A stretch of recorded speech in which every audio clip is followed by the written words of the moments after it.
Audio Jungle.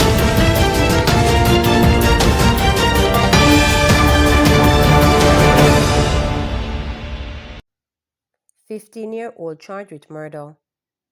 A 15-year-old boy is the third person charged in relation with the March 4 shooting death of a 46-year-old delivery man.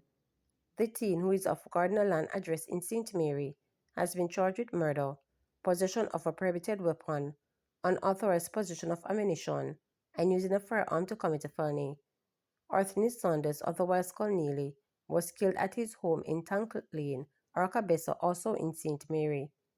Reports from the Port Mara police are that about 11:30 p.m., armed men shot Saunders several times as he exited his vehicle at his home. The police were alerted, and Saunders was transported to hospital where he was pronounced dead. The boy was charged in the presence of his parent after he was pointed out on an identification parade. His co-accused, 42-year-old Prince Irwin, otherwise called Fambo, and 18-year-old Shaquan Colhorst, otherwise called Satan of St. Mary addresses, had allegedly confessed to committing the crime and were previously charged. A court date is being finalized for all three.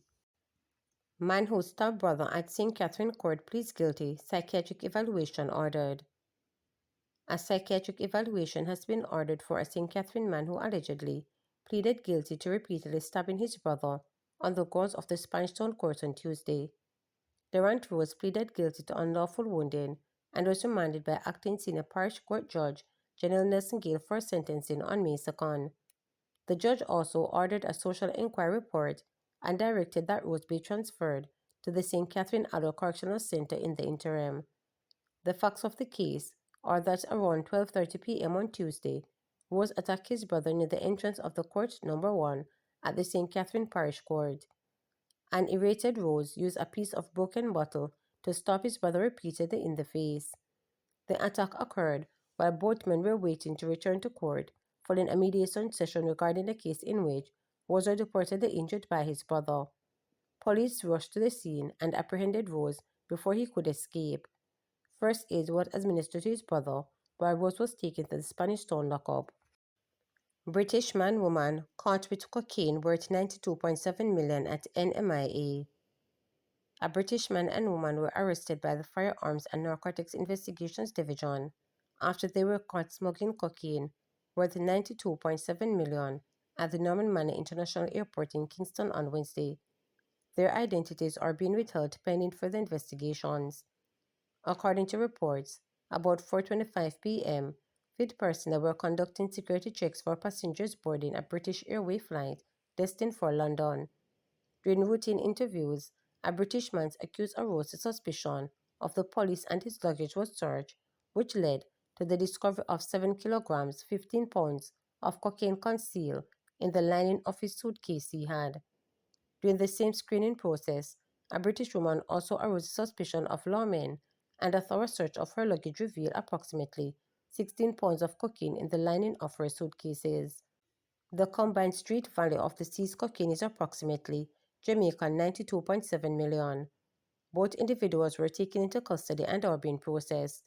This is the first cocaine seizure at Norman Manor International Airport since the start of the year. Jamaicans with green cards think twice about travel.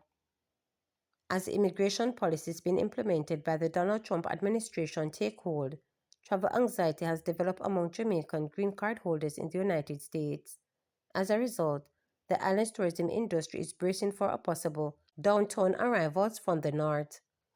Reports reaching reporters are that several green card holders who would normally travel to Jamaica, especially over the summer, are having second thoughts about taking the trip.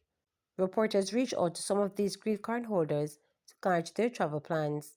One green card holder, who said only to be identified as Richards, said he was still deciding whether or not to travel to Jamaica later this year, as he has done in the past. I am half and half. I am concerned about what are the new policies to keep changing day by day, and I'm not sure that I want to take the chance of going to Jamaica and not being able to rejoin my family in the US, he noted. Richard, who moved to the US in 2016 and got his green card in 2018, told reporters that his wife and children are US citizens and he would be concerned about not being able to be reunited with his family. If I was alone, It would not matter as I have a business in Jamaica and can live comfortably in Jamaica, but being separated from my family is a major concern, he noted.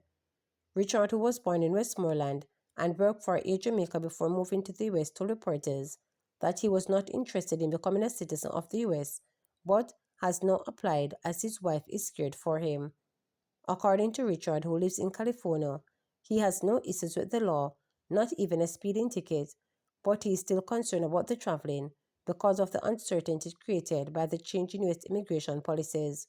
10-year green card holder Gary, the holder of a green card for over 10 years, who also did not want his full name to be used, told reporters that he too was having second thoughts about traveling to Jamaica later this year. A resident of Atlanta, Georgia, Gary said he has small children in Jamaica and wants to visit with them, but is having doubts about traveling because of the immigration policies.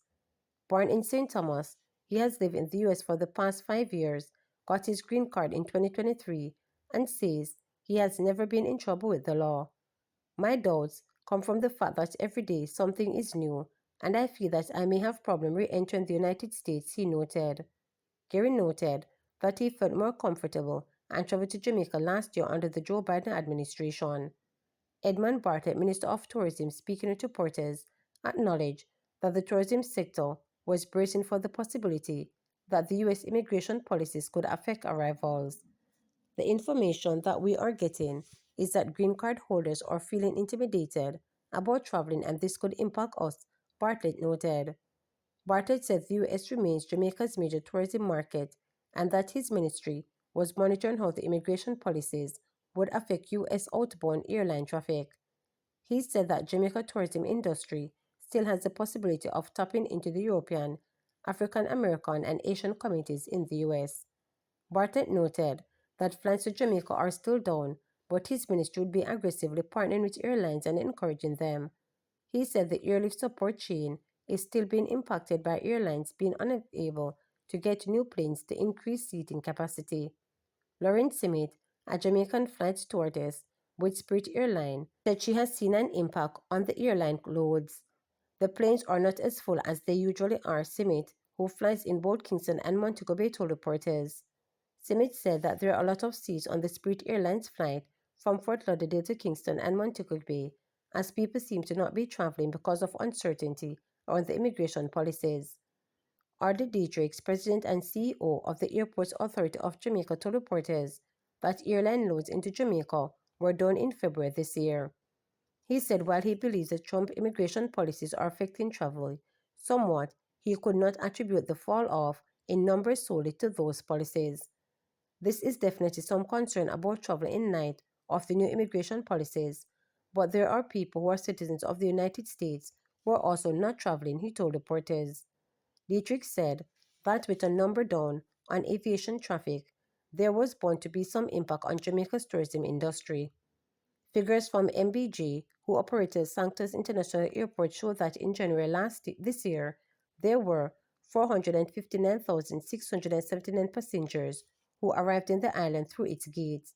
This was 5.8% less than the budgeted 488,349, at 7.5% fewer than the 496,689 recorded in January 2024. In February, the number of passengers fell, which was also 7.7% less than the budgeted. It was also down 9.9% from 447,488 passengers who arrived during the same period in 2024. Dietrich, who was speaking with reporters before Friday night fire at Norman Manley International Airport, pointed out that the airport traffic into NMIA has been less negatively impacted when compared to SIA. Meanwhile, Erwin Clare, head of the Caribbean Immigration Services, told reporters that Jamaican green card holders who have had no legal issues in the past should not be afraid to travel. He, however, warned people who are uncertain to consult an attorney before traveling. I would advise people who have had legal issues in the past to stay at home or seek the advice of an attorney before traveling, he noted. Clay also urged Jamaican green card holders who are eligible to apply for U.S. citizenship, noting that there are no good reasons why some people who can apply for citizenship has not taken such steps. Remember, to subscribe, like, share, and click the notification bell for daily updates.